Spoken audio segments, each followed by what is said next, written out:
Hola, hola, buenos días, buenas tardes y buenas noches. Bienvenido de nuevo a mi canal de YouTube. Se llama Hola Justin. Yo estoy aquí para ayudarte con tu nivel de español.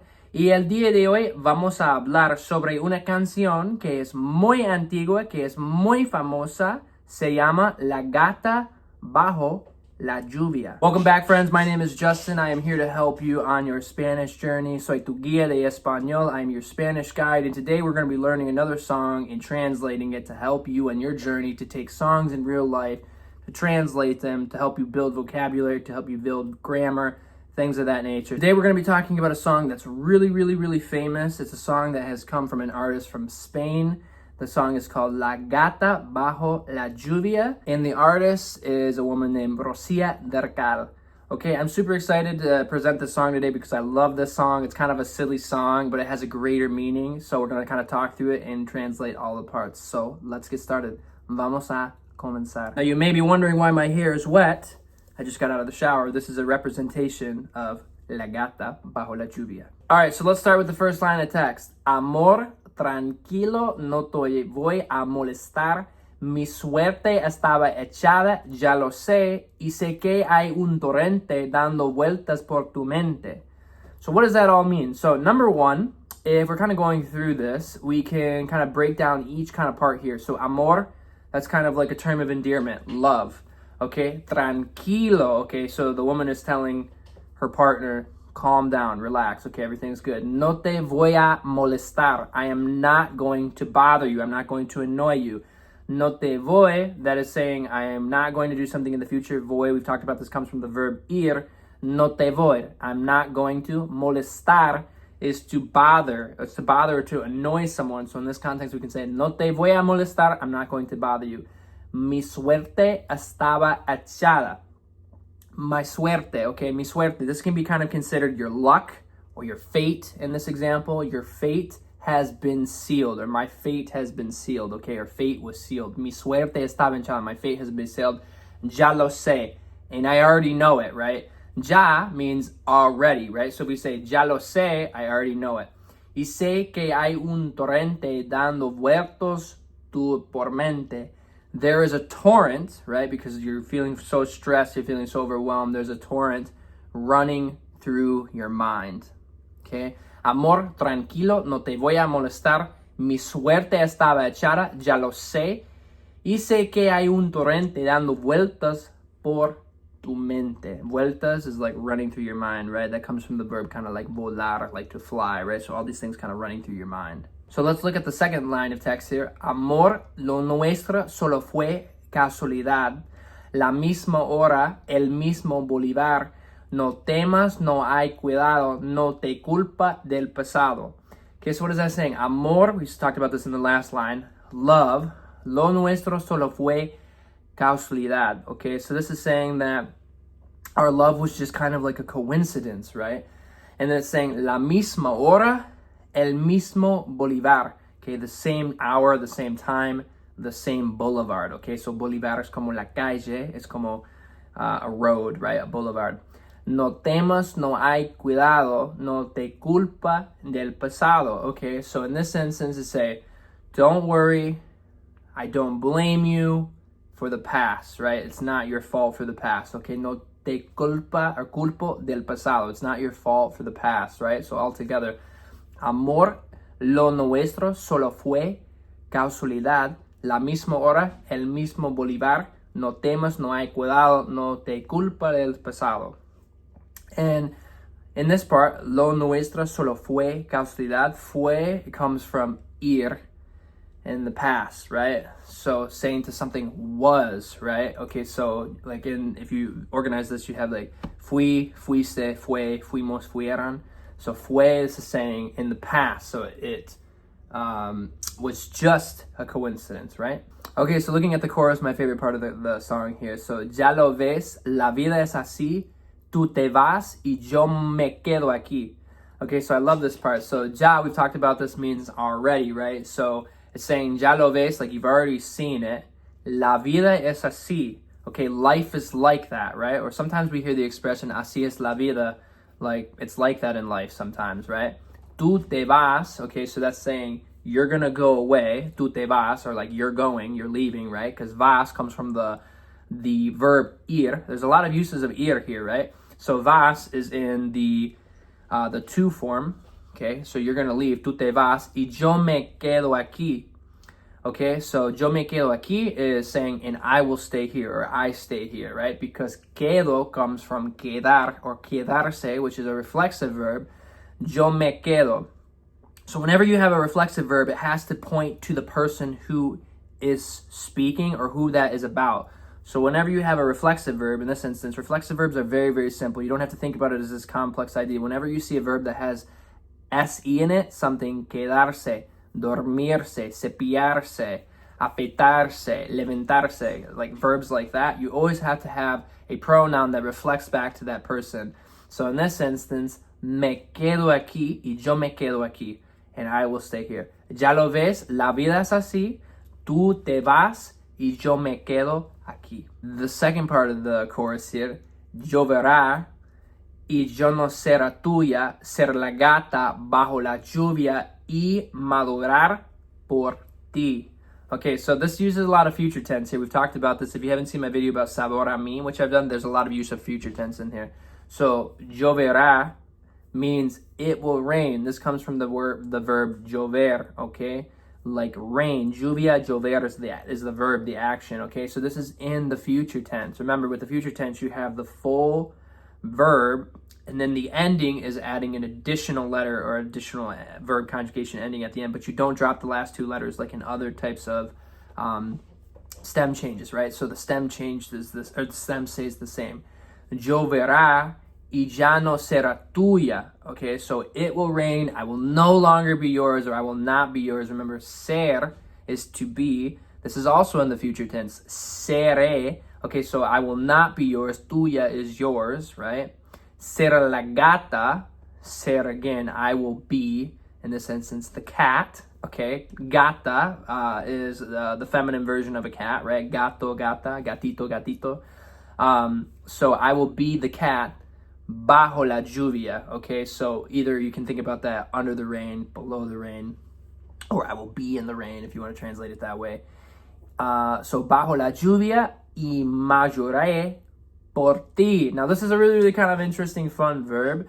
Madurar is the verb to meow, right? It's the action of what a cat does, right? Como like ladrar is like what a dog does, a bark. Like, no me ladres, perrito, don't bark at me, right? So this is also in the future tense, and I will meow for you, right? So here's a representation of the song. So just so that we don't get a little confused, because you might think, wow, this is weird. Why are we talking about a cat in the rain, right? Well, number one, cats don't like rain, right? They don't like to get wet, usually, historically, right? And so they're making the comparison that it's going to rain, and I'm going to be like the cat in the rain, right? Which obviously cats don't like rain. They don't like to get wet. So it's a greater representation of love that has been lost, right? So as the cat is in the rain, they're going to meow. They're going to meow por ti. Y yo malaré por ti. Lloverá y ya no será tuya, será la gata bajo la lluvia y madurar por ti. Okay? So it will rain. I will no longer be yours. I will be the cat in the rain, and I will meow for you. Okay, so a couple more lines of text here. Here's the next part. Amor, lo sé, no digas nada de verdad. Si ves el lugar lágrima, perdón.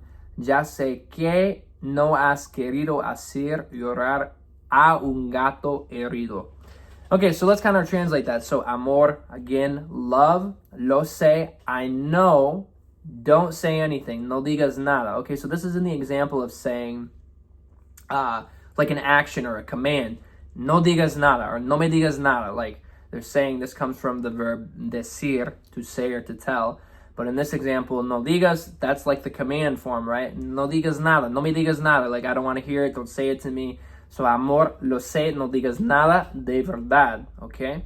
So then this is saying de verdad. If you translate that, verdad means like truth. And when you have the de verdad, that means of truth, right? So we just kind of think about this as a translation of really, de verdad. Oh, really? De verdad? En serio? Okay. So lo sé, no digas nada de verdad. Si ves alguna lágrima, perdón. Okay, so remember we talked about this before. When you see the verb or the word si without an accent, we translate that to the word if, right? So we can use the word si when we want to say yes to something, or si or no. But if you say si, depending on what you're trying to say, you can translate that as if something, okay? So for example, if I say, si tú tienes tiempo, vamos a pasar. Okay, so if you have time, let's hang out. Let's spend some time together, right? Something like that, right? Okay, so in this context, si ves alguna lágrima, perdón. So if you see basically some tears, right? Lágrima means tears in Spanish, okay? Alguna means some or many, depending on the context, or sometimes you can translate it as any. So if you see any tears, sorry, perdón, I'm sorry, right? Ya sé que no has querido hacer llorar a un gato herido. Okay, so, sorry, I know you didn't mean to make a hurt cat cry, right? So, has querido, remember, has comes from the verb haber, okay, to have kind of done something, right? So, like, if I have completed something, if you ask someone, like, have you received the money? ¿Has recibido el dinero? Okay, it's the linking verb, right? It comes from haber, okay? So, has querido, okay? So, this comes from the verb haber, and you didn't mean to make a hurt cat cry. Amor, lo sé, no digas nada de verdad. Si ves alguna lágrima, perdón. Ya sé que no has querido hacer llorar a un gato herido. And remember with this, llorar means to cry. Okay, so looking at the very last part of the song here before the chorus repeats again. Amor, si alguna vez nos vemos por allí, invítame a un café y hazme el amor. Y si ya no vuelvo a verte, ojalá que tengas suerte. Okay, so this one is it's pretty sad actually. So, amor, si alguna vez nos vemos por allí. Okay, so basically, ves, or si alguna vez, there's that si again. They're talking very much like in these if it would happen kind of statements. Si alguna vez. Okay, so, love. If we ever see each other, basically, por allí kind of means like out in the world, right? So sometimes we use this when we're describing directions. Por acá, por allí, like over there, over here. So in this instance, por allí is kind of like out there, right? Over somewhere, right? So si alguna vez nos vemos por allí, if we see each other out there, like talking obviously in semantics of like the world, right? Invítame a un café y hazme el amor. So saying like buy me a coffee or invite me out to a coffee and make love to me, right? Hazme el amor is like, obviously the context of having a intimate encounter, right? So, invítame a un café, invite me to a coffee or buy me a coffee and make love to me. Y si ya no vuelvo a verte. This is really, really sad. And it basically is saying, if I never see you again, ojalá que tenga suerte. Ojalá is coming from the subjunctive actually, which basically just means I hope, right?